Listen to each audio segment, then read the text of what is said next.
Opinião em debate. Oferecimento Sebron Medicina Oncológica. Diagnóstico precoce com tratamento orientado. Pax Clínica, há 40 anos colocando o paciente em primeiro lugar. Credjur, trabalha para oferecer sempre o melhor. 32160102. Muito boa noite, telespectadores. O programa desta noite tem um tema provocativo e importante. Transporte coletivo. Levar todos os passageiros sentados. Utopia ou realidade? O que existe entre a realidade e a utopia nesse sentido?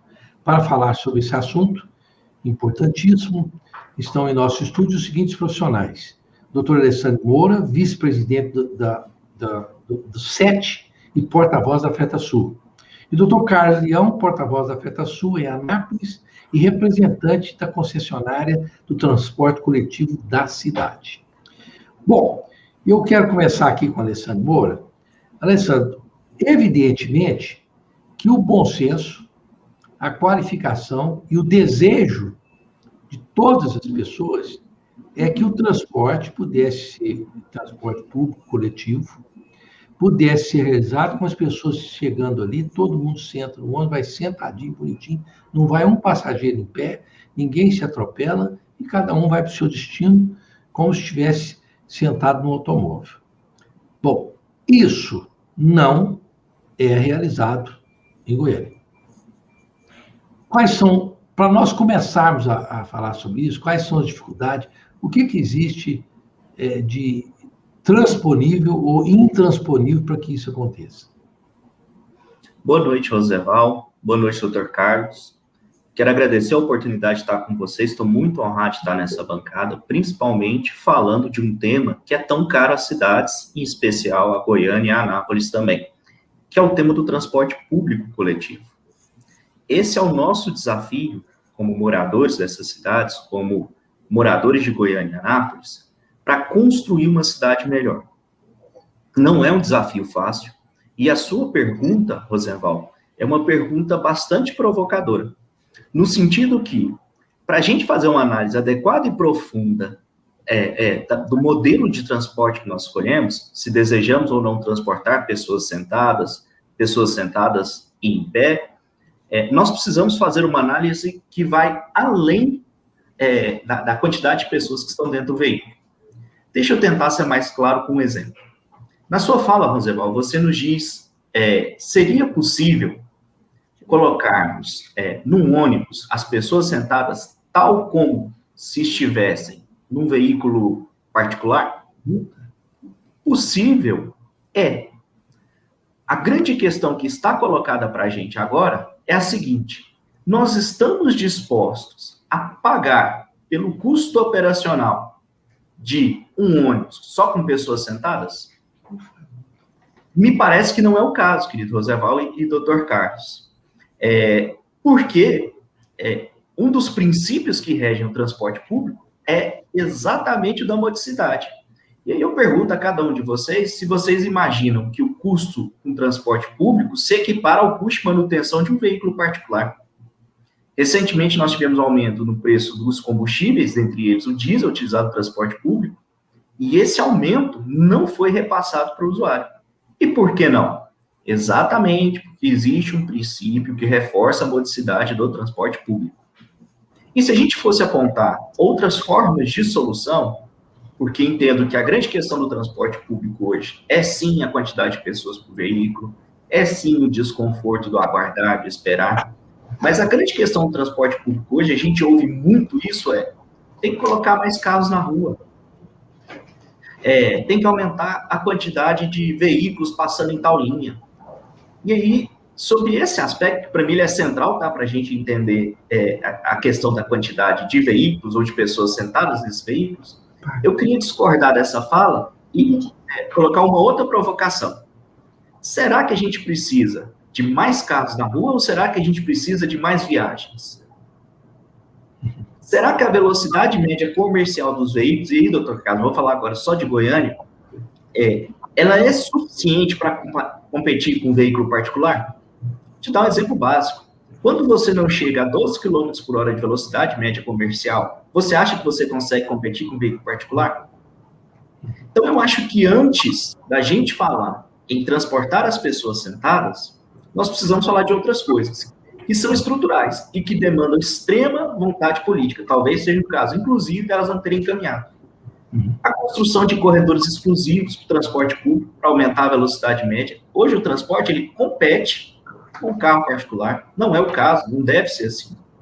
O aumento das viagens. Hoje, um carro que faz 10 viagens durante o dia, durante a jornada de motorista, que deveria estar fazendo, melhor dizendo, ele faz 4 viagens, 5 viagens.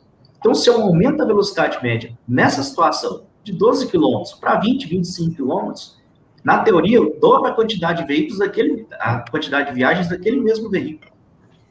Então, a construção dos corredores de ônibus, o aumento da velocidade média, eu acho que são questões que devem vir antes para a gente atacar um problema sério do transporte, que é a pontualidade e a quantidade de viagens.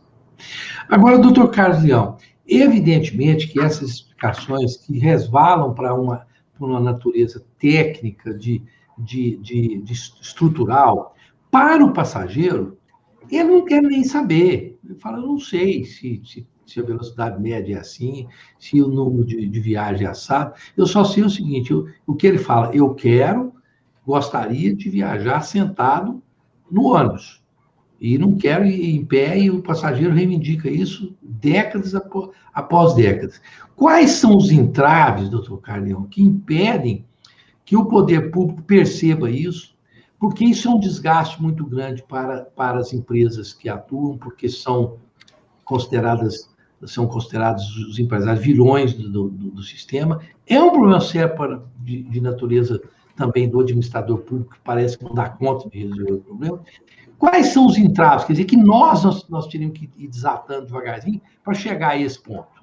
Alguém chega, primeiro, alguma cidade latino-americana, algum lugar chega a esse nível com facilidade? Como que eles chegaram a esse nível em outros locais? Boa noite, Rosenval. Boa noite, Alessandro. Boa noite a todos. Da mesma forma, eu expresso aqui a minha gratidão também de estar participando desse programa em um tema muito importante, né, que é transporte público.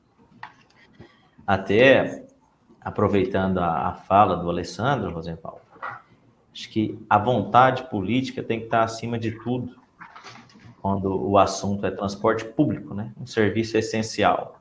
Inclusive, é um dever constitucional do Estado, que é o ente gestor. Acho que um dos primeiros entraves, já tentando responder diretamente ao seu questionamento, é justamente a estrutura de custo, como bem falou o Alessandro. Transporte em massa, e a gente pode citar os ônibus coletivos e metrôs também, evidentemente eles são transportados para a coletividade, eles são projetados para a coletividade, para transportar várias pessoas. E justamente com o intuito, né, de proporcionar uma melhor mobilidade urbana, menos poluição nas cidades e dar mais vazão ao deslocamento das pessoas. E aí eu aproveito o ensejo para dizer sobre a velocidade comercial, que o Alessandro bem citou. Os poderes públicos, né, as autoridades públicas, tinham que voltar os olhos para esse setor, né, inclusive atentos aos princípios legais, com a recente lei de mobilidade, que ela tem várias diretrizes e várias políticas públicas que devem ser voltadas para o transporte em massa. Pensar em que um ônibus, né, na atual conjuntura do país que a gente tem, da economia em desenvolvimento que a gente tem, e principalmente no sistema de transporte público que hoje, basicamente, é unicamente custeado pelo passageiro pagante. O sistema não conta com altos subsídios, como acontece em outros países mais desenvolvidos, na Europa, por exemplo. Seria, sim, uma utopia pensar em um ônibus transportar somente passageiros sentados, na atual conjuntura que a gente encontra.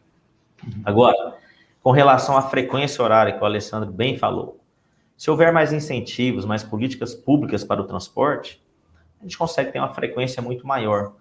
Ônibus de menor espaço de tempo, passando nos bairros, passando nas estações e transportando mais pessoas. Agora, infelizmente, as políticas públicas não estão voltadas com a devida atenção que o setor merece para o sistema de transporte público. Bom, a gente até fazer um paradoxo aqui, Rosemar. Por exemplo, metrô. Pegar São Paulo como um exemplo, que é a capital econômica do país, vamos dizer assim. O metrô é um transporte em massa, é feito para transportar várias pessoas, e também existem pessoas em pé do metrô. Até porque as pessoas precisam se deslocar, precisam seus afazeres, e eu repito, o sistema é projetado para isso. E lá em São Paulo, o sistema de transporte público, incluindo o metrô, o governo do estado, e juntamente com o governo municipal, eles colocam mais de 3 bilhões no setor como forma de subvenção, justamente para incentivar o deslocamento em massa, incentivar o transporte público e trazer uma maior comodidade para a população. Em São Paulo a gente conhece muito bem, sabe que o deslocamento lá em transporte individual é muito difícil. Tem até rodízio de placa, a gente sabe muito bem disso. Mas eu penso, particularmente, Rosenwald, já para encerrar esse quadro aqui do questionamento do senhor, que a política pública ela tem que ser mais ostensiva como forma de fomentar o transporte público, inibindo o deslocamento em transportes individuais. Nós vamos desdobrar tópicos que vocês dois mencionaram aí, para ficar bem claro para o telespectador o que está acontecendo, o que pode acontecer e o que é possível ser melhorado. Porque a retomada da mobilidade passa pelo transporte seguro, que é um mantra da FETRASUL, que está trabalhando com isso com todo afinco desde que nós começamos com essa loucura da pandemia. E lembrar que o SEBRON foi o primeiro centro de radioterapia do Brasil a receber equipamento de tomografia com inteligência artificial 4D, trazendo assim mais precisão durante o planejamento da radioterapia. Porque se é importante para você, o SEBRON faz e traz para Goiânia. SEBRON Medicina Oncológica, cuidar sempre é o lema. Telefone 3265-0400. Diretor técnico lá, Dr. Luiz Mauro de Paulo de Souza, CRM 7999.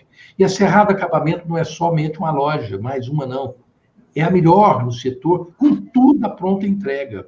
Ali na Avenida Mutirão, no 2948, no setor Bueno. Telefone 3922-5600. E leve o seu veículo para a oficina ao top, porque lá você tem todos os equipamentos moderníssimos que uma concessionária padrão tem, mas o preço é muito mais baixo, até 50%. Fala lá com o Henderson, pelo telefone 3088-3788. E a Pax Clínica, tocada pelo grande psiquiatra Dr. Salomão, é um instituto de neurociência para tratar de pessoas com problemas de alcoolismo e drogas. Rodovia BS 153, quilômetro 505. Telefone 3282-7040. Voltamos já já.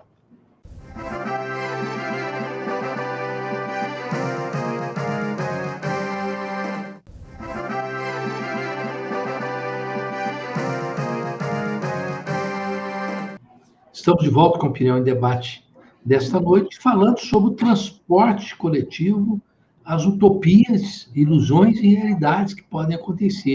Inclusive, a possibilidade de todos os passageiros irem fazer viagem sentados no ônibus. Bom, Alessandro Moura, você tocou em pontos que, se não resolver o gargalo sob o ponto de vista administrativo, não adianta fazer decreto, porque a gente percebe, por exemplo, recentemente, nós tivemos um decreto de que todos os passageiros devem ir sentados. Quer dizer, por decreto, tem como cumprir? Porque a gente vê o decreto, é lindo. O decreto como tem... eu acho que está na Constituição, nem sei se é aqui ou não, mas eu estava lendo que tem um país que decretou que todos têm direito a ter felicidade, mas, poxa, por decreto, não, está lá, o decreto seja feliz. Está decretado. Mas, por decreto, dá? Só por decreto? Quer dizer, como é que vai cumprir esse decreto? Não é? É uma excelente pergunta. Só para fazer uma referência rápida, eu acho que você fez referência à Constituição dos Estados Unidos, né? Que é a persecução da felicidade, ou perseguir a felicidade. Busca pela felicidade. Mas eu acho que o exemplo e a resposta para isso, se é possível fazer transporte com pessoas sentadas, transporte com pessoas sentadas em um sistema que hoje, me parece, carece de paternidade, já está aí, né? Ou seja, mesmo com o decreto, não foi possível cumprir da forma como ali estava exigido. E por que não é possível cumprir, Rosenval e Dr. Carlos? Eu penso que não é possível cumprir porque o próprio Estado não consegue garantir, por meio da fiscalização e punição daqueles que desrespeitam a norma, o que ele exige. Se há essa impossibilidade, a gente retoma, a gente entra num ciclo vicioso, Rosenval, que a gente não sai nunca. Você fez a seguinte pergunta para o Carlos. É possível a gente ver exemplos diferentes em outros lugares? Ora, nas principais capitais da América do Sul, você já tem experiências diferentes. Se você vai ao Chile, você vai ter uma experiência de um transporte 100% integrado. Se você vai à Colômbia, você tem uma experiência muito bacana de integração no transporte. Quando a gente olha para casa, não é que o nosso sistema seja um sistema mal colocado ou mal gerido. Eu entendo que o nosso sistema, Dr. Carlos, ele é muito bom. Afinal de contas, hoje nós temos um centro de controle operacional da região metropolitana de Goiânia, que não perde em nada para controles operacionais ou gestão operacional de países da Europa, de cidades europeias, de cidades norte-americanas, de cidades canadenses. Não perde em nada. Goiânia e a sua região metropolitana talvez uma das duas capitais, eu tenho informação de duas capitais que tem 100% do sistema licitado. Nosso sistema, ele é todo integrado, e desde 2008, para falar pelo menos dessa concessão, ele assim o é. Então, perceba que há uma qualidade de estruturação desse sistema que a gente não pode perder e nem deixar de reconhecer. Do ponto de vista de gestão, e talvez esse é o ponto que a gente deva tocar de fato, é preciso se reconhecer também, o Dr. Carlos fez referência a isso muito bem, que nós temos legislação que já sustenta um modelo de mobilidade diferente.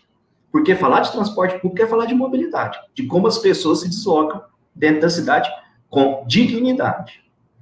Além do Plano Nacional de Mobilidade Urbana, ou Lei da Mobilidade, ela já traz um conjunto de diretrizes e instrumentos que falam desde a rotina operacional até a tarifa, com o objetivo de construir uma mobilidade urbana digna. O nosso plano diretor, que no caso de Goiânia me parece que avança a passos curtos, também traz em si orientações sobre como que deve ser feito o transporte público. Para dar um exemplo pequeno do Plano Nacional de Mobilidade Urbana e de uma diretriz que foi absorvida, embora não cumprida,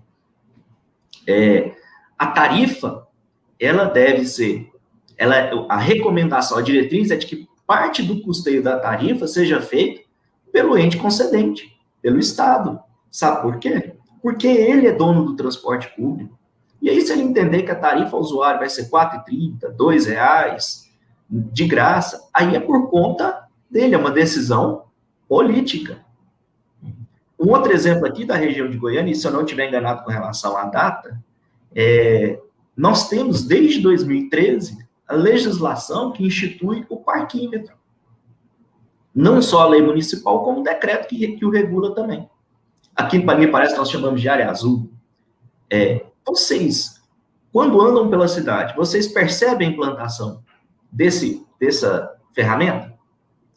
E o valor produzido a partir dos parquímetros ou da área azul, sabem em que eles deveriam ser utilizados, segundo previsão normativa? Para melhoria da mobilidade em Goiânia, segundo critérios da municipalidade. Então, de um lado, eu tiro um pouco do privilégio do veículo particular, e de outro, efetivamente, eu invisto em mobilidade urbana, em mobilidade humana dentro de Goiânia.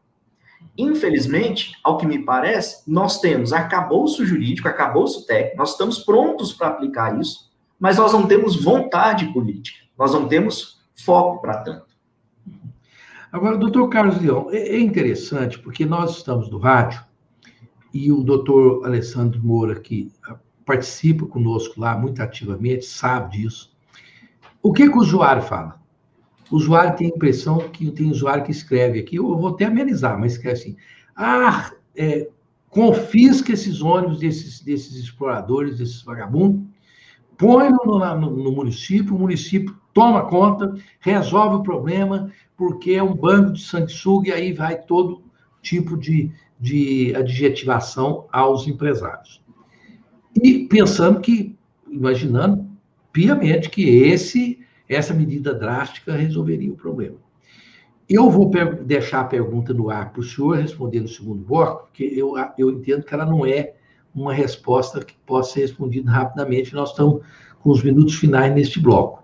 Mas deixo no ar para o senhor pensar, se for isso, evidentemente, sendo isso, eu também, como pessoa, como cidadão, como jornalista, aprovo. Essa é a solução, resolve tudo. Amanhã o transporte está um refinê que todo mundo merece, então pronto.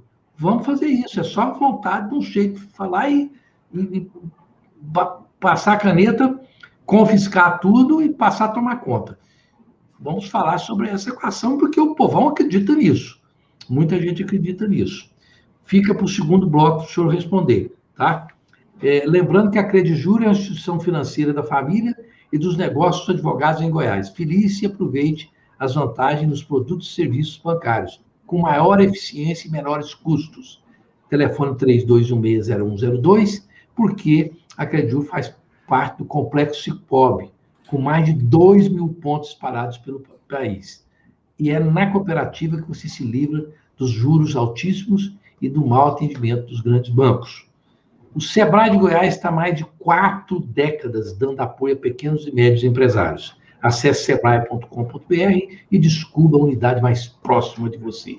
E a Águas do Bem, a Levite, eu agora aprendi a mostrar aqui, depois de tantos anos, ela é o menor índice de teor de sódio do mundo e tem um sabor agradabilíssimo, ajuda em problemas de coração, diabetes e vai por aí. Entregam na sua residência. Telefone 3255-9626 e por falar em saúde e água, não deixe ir na República da Saúde, porque lá você se alimenta de forma nutritiva e saudável e sem peso na consciência e nem na barriguinha, porque lá só tem azeite de oliva virgem, não usa óleo. Telefone 39426575, Rua 89, número 655, no setor sul.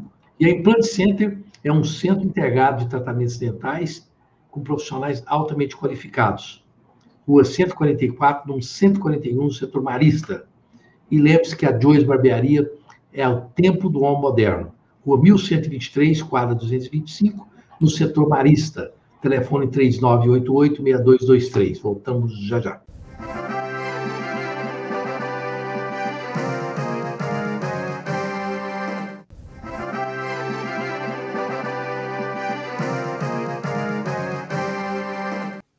Estamos de volta com a Opinião em Debate desta noite, falando sobre utopias e realidades envolvendo o transporte coletivo em Goiânia ou na Grande Goiânia.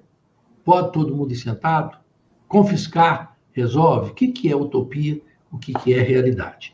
Eu deixei aqui para o doutor Carlos Leão uma questão que muita gente fala, não, então tira todos os empresários, a prefeitura assume, o Estado assume, pronto, está resolvido o problema. Então, doutor Carlos Leão, o empresário aqui, que em muitos lugares é solução, é problema? Resolve, se não apenada, eu resolvo tomar conta de tudo. É por aí?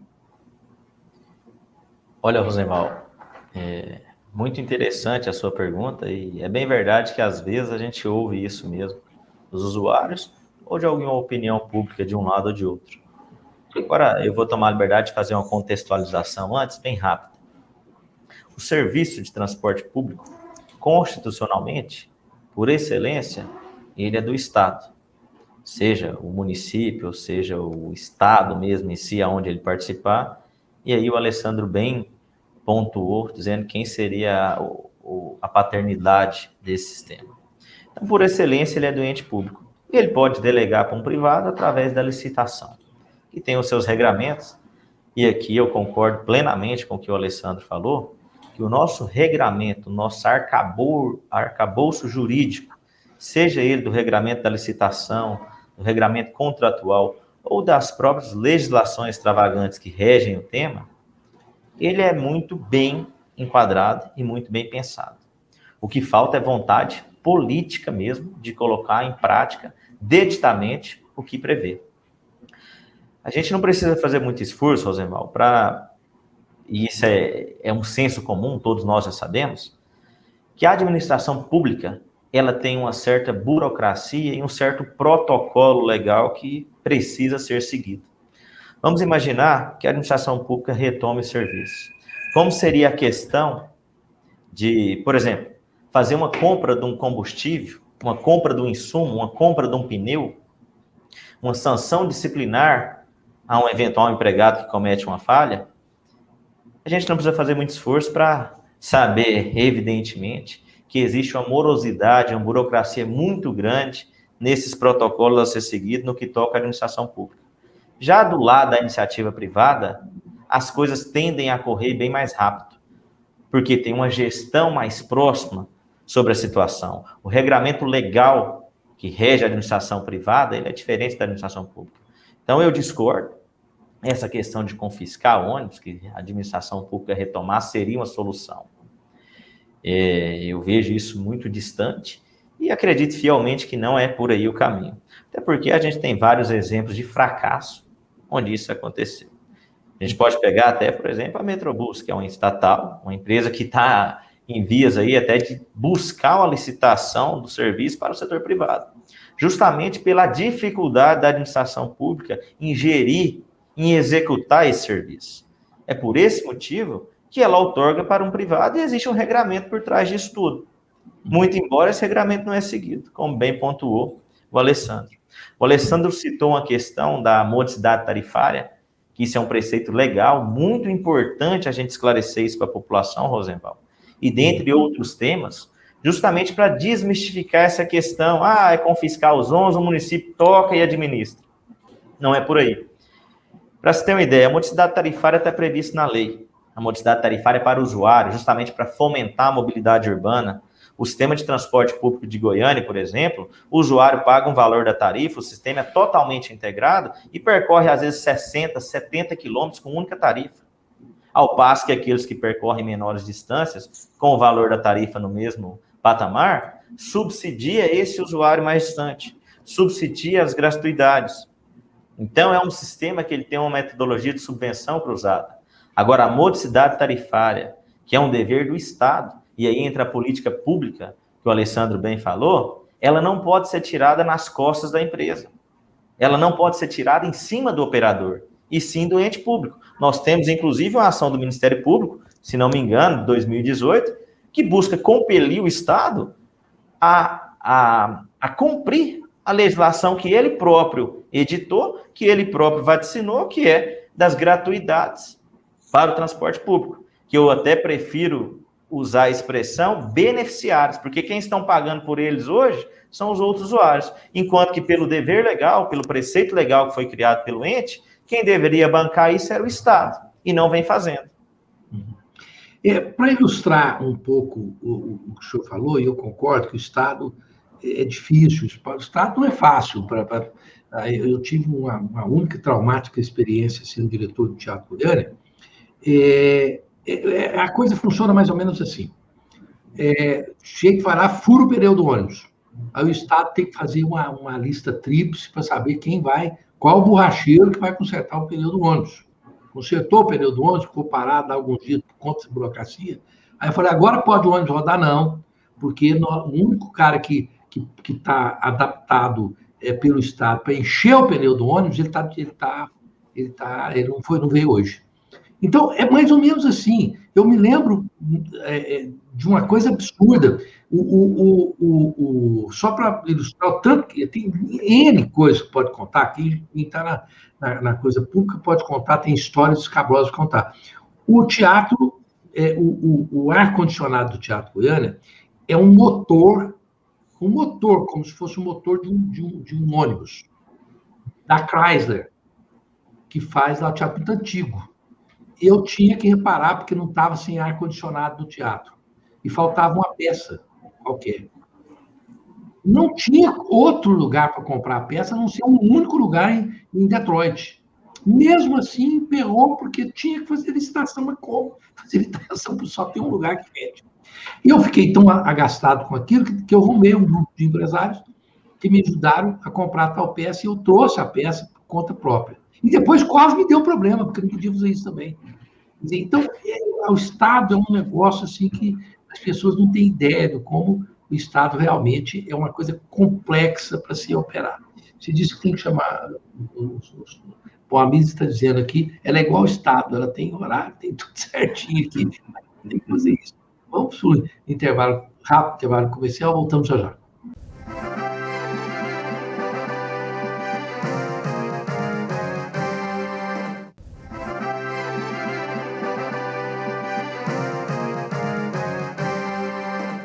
Estamos de volta com o Pirâmide Debate dessa noite, falando sobre utopias e realidades possíveis para melhorar o transporte coletivo em Goiânia. Bom, Alessandro Moura, nesse minutinho final, senão eu não vou ficar satisfeito se não te perguntar isso. O BRT, esse Bus Rapid Transportation, que eu rebatizei de Bus Slowly Transportation, devagar quase parando, né? É o BST. É o BST. É o BST. Bus Slow Transportation. Essa encrenca, ela quando ficar pronta, se ficar pronta, porque tem hora que eu penso que nem vai ficar pronto, vai melhorar o transporte em Goiânia, quer dizer, parte dele, quer dizer, é uma boa solução, por exemplo, 30%. Como é que fica isso? Vai ser bom? Roosevelt, tem tanto cis nessa questão que eu tenho toda a reserva que você apresentou também. Mas o que se espera do BRT e da conexão que se faz nesse eixo? É um incremento da velocidade média dos veículos com melhor ou maior capacidade de transporte e, portanto, uma entrega de valor maior ao usuário. Mas me permita até ser repetitivo, enquanto a nossa municipalidade, enquanto a nossa gestão estadual estiver pensando em fazer viaduto, que eu acho que isso aqui não é opinião, a prova disso é objetivo, a gente vê isso na Praça do Ratinho, a gente vê, enfim, onde foram feitos os novos viadutos, que você não resolve o problema da mobilidade, você posterga por mais 1 ou 2 semanas, depois que fica pronto, enquanto o pensamento for no veículo privado e não na utilização pública, e quando eu falo pública, de todas as pessoas, do espaço urbano dedicado à mobilidade, não falo só do transporte público, mas falo da bicicleta, falo do caminhante, falo do veículo privado também, as ações não vão ter o resultado que a gente espera. Então, é preciso, sim, concluir o BRT, é uma obra importante, que precisa ir adiante, e, aliás, a demora dela já responde sobre a capacidade do ente público de gerir ou não a mobilidade urbana, né, ou o transporte público. Mas é preciso fazer mais. É preciso ter ousadia para cumprir a legislação que a gente já tem. Uhum. Porque, Carlos Leão, evidentemente que nós fazemos gargalos, né? O Alessandro Moura disse muito bem. Por exemplo, nós inauguramos recentemente a Jamel Cecílio, com a 90 e a continuação da 136 depois, e fizemos um viaduto, uma reengenharia ali, que, sinceramente, eu como usuário, a 90, quando eu vou da 85 para entrar na 90 à esquerda, eles encurtaram a rua e tem uma padaria e tem um supermercado. Na verdade, o trânsito não melhorou, ele piorou. Então, os engenheiros ali, eu não sei onde que esses engenheiros fizeram o curso desse, mas deviam voltar para a escola, porque não deu certo. É encrenca anunciada. Vai melhorar? Não, vai piorar ali. Mas o que falta, então, Carlos Leão? Quer dizer, não tem cabeças pensantes inteligentes. Onde está o problema? Rapidinho, que esse é o bloco final. Onde nós vamos resolver esse problema? Se nós gastamos milhões e a coisa não resolve. Olha, Roosevelt, objetivamente, eu acho que vai na linha do que o Alessandro falou. Falta um planejamento do poder público, né? Falta uma atenção devida para a mobilidade urbana em si, que envolve todos os conglomerados de transporte, com vista a facilitar o deslocamento com segurança e dignidade da população. Existem várias normativas que precisam ser colocadas em pauta. O Alessandro bem falou do parquímetro, que é um deles. Certa feita, o poder público estava conversando com os entes, com os operadores, e surgiu a possibilidade de criar uma taxa, até no licenciamento de alguns veículos privados, com vista a criar um fundo, e esse fundo ser destinado ao transporte público, à mobilidade urbana, justamente para fomentar esse setor, que ele é tão importante e crucial para a cidade. E transporte público, mobilidade urbana, é um propulsor de desenvolvimento de qualquer cidade. Se tiver deslocamento mais rápido, mais seguro, a pessoa ali, o usuário, ao invés de estar num carro privado, num transporte ali, né, que é extenuante, é desgastante e estressante, ele pode estar num veículo de transporte em massa, um veículo seguro, que vai fazer seu deslocamento mais rápido, e ele pode aproveitar até aquele tempo ali de deslocamento para ter outros afazeres. Olhar um celular, que hoje tudo é na palma da mão, né? Cumprir uma agenda eletrônica, ler um livro e trazer mais segurança e comodidade de vida para os usuários. Agora, infelizmente, Rosenval, vários desses projetos, que as ideias, e aí eu vou aproveitar a sua fala, acho que você falou isso em outro bloco, a maioria deles são muito boas as ideias, né, as intenções, mas não materializa, não se coloca em prática, não se efetiva, parece que as histórias não têm um começo, um meio e um fim, então fica perdida no tempo. Então isso aí eu acho que é prejudicial para a sociedade, eu acho que o poder público tem que voltar os olhos sim para a mobilidade urbana, as cidades estão crescendo, o deslocamento das pessoas precisa ser mais céleres, mais seguros, e a gente tem que transmitir essas informações corretas para a população, para os usuários, e ver que quanto melhor estiver a atenção para o transporte público, para a mobilidade urbana, mais capilaridade, mais condições o setor vai ter de entregar um serviço melhor a cada dia. Tanto isso é verdade, Carlos Leão, que quando eu residi em países que tinham condições de transporte coletivo adequado, eu morei 1 ano na Nova Zelândia. Não tive carro, eu tinha bicicleta. E quando eu não queria, às vezes estava chovendo, estava nevando, tal, que eu queria andar, eu pegava um ônibus tranquilo e não senti necessidade de ter veículo. Agora, aqui eu confesso que nós estamos, a sociedade brasileira precisa discutir isso mais, falar e exigir, porque nós estamos aqui no que o americano chama de catch-22, quer dizer, a sinuca de bico. Eu não vou de ônibus porque não tenho veículo, e não tendo veículo, eu também não largo meu carro. Enfim, o problema não se resolve nunca. Acho que tem que ter um marco, num dado momento, ó, daqui para frente nós vamos fazer isso, isso e isso. Bom, o assunto é vasto. Eu agradeço muito ao Alessandro Moura, sempre muito paciente comigo. O Alessandro tem uma paciência de Jó comigo. Você vai para o céu comigo. Aprendizado, Rosenval. Eu estou aqui aprendendo, hein? Eu estou te ajudando a ir para o céu de tanta paciência que você tem comigo. Esse alento. O Carlos Leão, sempre uma voz ativa, muito respeitado lá em Anápolis. Eu espero que falando que a gente se entende, porque as pessoas sabendo um pouco mais, tem de como cobrar do vereador, tem como cobrar do deputado, tem como conversar com o prefeito. Não, senhor prefeito, não é bem assim, vamos resolver o problema. Então, esclarecendo, com transparência, que nós temos condições de começar a tentar resolver o problema. Porque qualquer pessoa que falar que vai resolver o problema de transporte coletivo a curto prazo, ela está mentindo para você. Não tem. Decreto não resolve, fanfarronada de querer achar que setores são vilões não resolve. O que resolve é transparência e qualificação no que pode ser feito. Pode ser feito passos, etapas, não é isso? Então, muito obrigado, Alessandro, muito obrigado, Carlos Leão. A gente vai se falando. Até a próxima quinta-feira, se Deus quiser. Se Deus quiser. Obrigado, Rosenval. Obrigado, doutor Carlos, a oportunidade de aprender com vocês. O SET, a FETRASUL, está à disposição para manter o diálogo e para construir sempre. Eu também agradeço ao Rosenval, ao Alessandro, ao convite, agradeço a todos que nos acompanharam e renovo minhas felicitações aqui a todos e nas palavras do Alessandro, todo dia é um aprendizado e a gente está no mesmo barco, né? A gente não pode torcer para ele afundar, não. É verdade.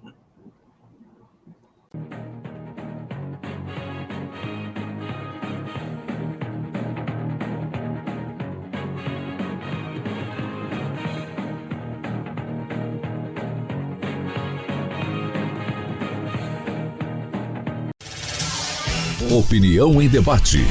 Oferecimento Sebron Medicina Oncológica, diagnóstico precoce com tratamento orientado. Pax Clínica, há 40 anos colocando o paciente em primeiro lugar. Credjur, trabalha para oferecer sempre o melhor. 32160102.